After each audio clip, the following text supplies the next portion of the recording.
What's going on, everybody? It's your boy C-Zar with C-Zar Gets Crypto, and we are talking about Flow today. Flow USD on Kraken. This has the most historical data that I could find. We're doing this one at the request of Mr. Mohammed El Mensi. We're doing this one for you, man. If you guys have any requests, leave them in the comments. You can join the Discord if you'd like. I'll hopefully leave a link to the description if I don't forget. And I will see them and I'll get around to them, in a day or so. This one took me a couple days because I lost my voice last night and I'm kind of, still recovering from that, but I don't know why. If you hear me clearing my throat, it's getting bad, man.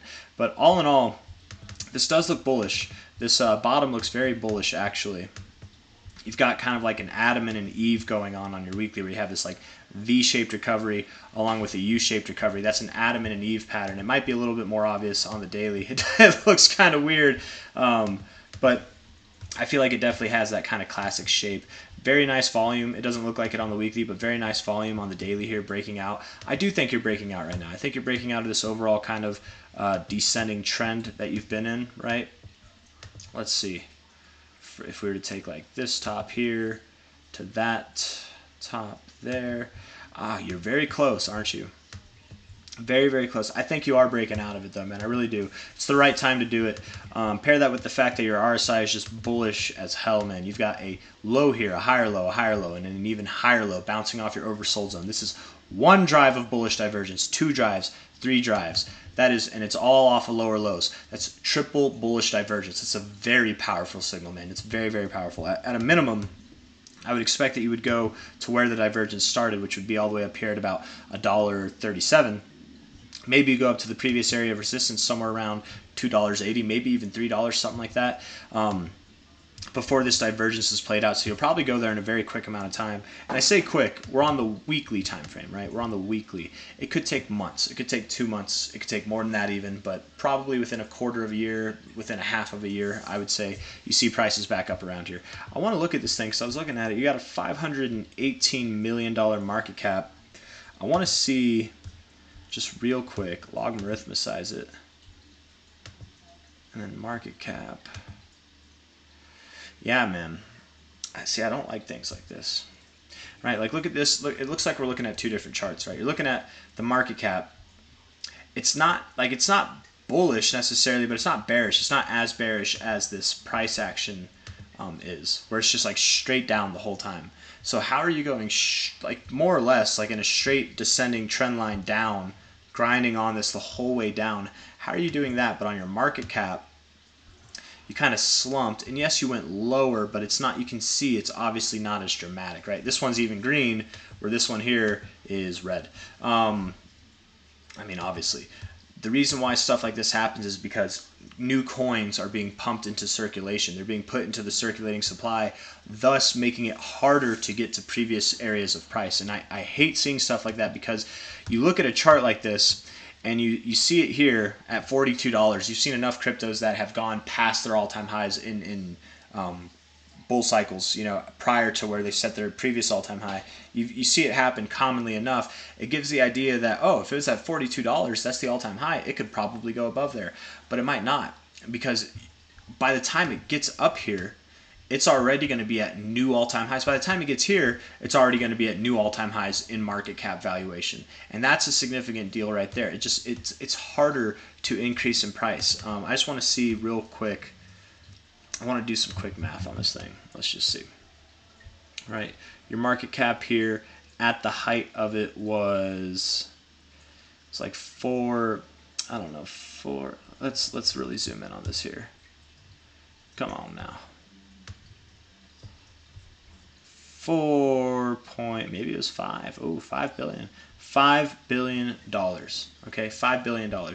Here you are right now sitting at $500 million. That would be a 10x from here. Okay, 5 billion. Actually, a 10x from here would be a little bit above the where you were before, but a 10x, just to put it in perspective, to match your all-time high in market cap valuation, actually it's not even right there, it'd be like right here, would put you at $5. Okay, I could have done that math in my head. We're at 49 cents, 50 cents, of course. Okay, $5.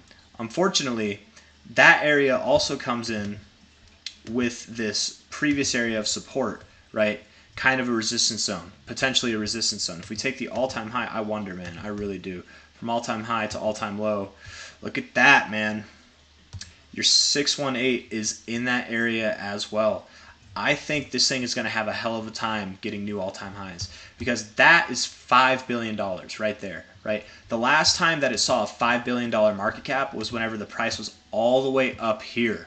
That's a huge difference, man. The reason why you continue to bleed like this is because new coins are being put into the circulation, and that's good for the people involved, right? That's good for the people who are involved in the ecosystem, who are mining it, who are staking it, who are participating in the development, whatever, the reward holders or reward gainers, I don't know, the rewardees. It's good for them. But for speculators like you and me who want to just invest in this thing, make money, sell it, get out, right, whatever, it's not as encouraging. It's really not as encouraging, right? Like, people are making money on this thing, but not the investors, not the investors. And I think that it will. I think it'll do well. I'm just saying, to achieve a market cap of about $5 billion, which the last time you saw a $5 billion market cap, you were all the way up here. Now, because so much new supply has been put in, you're going to be tremendously lower. Okay, so that's a $5 billion market cap. You're at a current price or a current market valuation of 500 million. Is it possible to see a 100x? Well, that would give you a $50 billion market cap. Absolutely. Absolutely, that's possible. Especially for a coin that's going through, like it's been through a bear market already. It's done nothing but downside. It could be exciting. It could be relevant. Maybe less supply is being put in. I don't know. I don't know too much about this, but a 100x, just to put it in perspective from the current price, would be at a price just around the all-time high. $50 billion is a lot of money. And if more coins are being put into circulation, it'll probably be at an even higher market cap than that. So I do think a 100x is possible here. I don't know if it's likely, but what I do think is very likely is that you're not going to see new all-time highs. I don't think so. You might see a market cap above 50 billion, maybe see a market cap above 100 billion. I don't expect it. I don't think it deserves that. I don't think a coin like this deserves it. It hasn't proven itself yet. I really hate the market cap and price kind of disparity difference. I don't like it. I really don't like it at all. But stuff like this has performed well and done well and achieved new all-time highs and achieved market caps that were great. It can happen. I'm just, from like my experience, what I would think, I don't think you're going to see new all-time highs. And at a best case scenario, you're going to see a double top from your previous one. What I think is more likely going to happen is you're probably going to find some resistance in this 618, 69 area between about $7 to $10, somewhere in there. That could be your all-time high by the end of the cycle. If not, you want to get a positive reaction with this, right? And if I'm calling for a double top, what I would expect actually is that you find resistance on this. You come back to your 382. You probably find resistance on it again. You form some kind of ascending triangle or something here, and then you break out to your 886, 786, maybe even your 100 zone. I very much do not expect to see extensions with this thing. I could be wrong, but I very much don't, because that would be an over $100 billion market cap at that point. So for what it's worth, I do think it's going up from here. I think you've gone down enough. You definitely have some bullish divergence forming. That's triple bullish divergence, very strong signal for sure. All the stars are aligned for this thing to go higher for sure. It's just going to have a hell of a time doing it, man. I don't know how the circulating supply works. I don't know the tokenomics behind it. Looks like we have a little bit. Let's see. Pre-launch community. A lot went to the pre-launch community development team. Dapper Labs. Man, look at that shit. Are you kidding me? I hate that. I don't like that at all, man. The guys that made this thing, or that like were like the investors, the people that were involved with it before it was made, they hold most of the coins, or at least they did if they haven't sold them. That's why this thing's just gone down. So I really don't like seeing stuff like that. But I can be wrong. I can be wrong. It could do phenomenal things, and I think it will go up from here. But I think there are better prospects out there. So that's it for Flow. If you liked the video, hit a thumbs up. Hit the thumbs up. Subscribe if you'd like to see more. Don't hold me to it. It's a new coin. It's a new chart. It can do things that I'm not expecting for sure, but it probably goes up from here. Probably not in a straight line. It looks like it went in a straight line down, but it had moments where it bounced, right? This little bounce here from bottom to top had a 62% bounce on its way down. We could definitely see significant drops as we're moving up too, but I do think it probably moves somewhere up around that $7 to $10 area by the end of this bull market. by the end of the year, I would say probably closer to that like $1.10, maybe to $3 even by the end of this year. But again, I personally don't enjoy stuff like this. It makes me sad because you know, a lot of people, they get their hopes up. They're like, hey, it's been here before, it can go there again. But the thing is like, no, there's the same price up here gave you a market cap that now you would match if you were down here. Like, there's been so much supply diluted into this thing. It sucks, man. It sucks for the speculators. That's all I gotta say. So if you like the video, leave a thumbs up. I'll see you guys on the next one. Take care. Bye bye.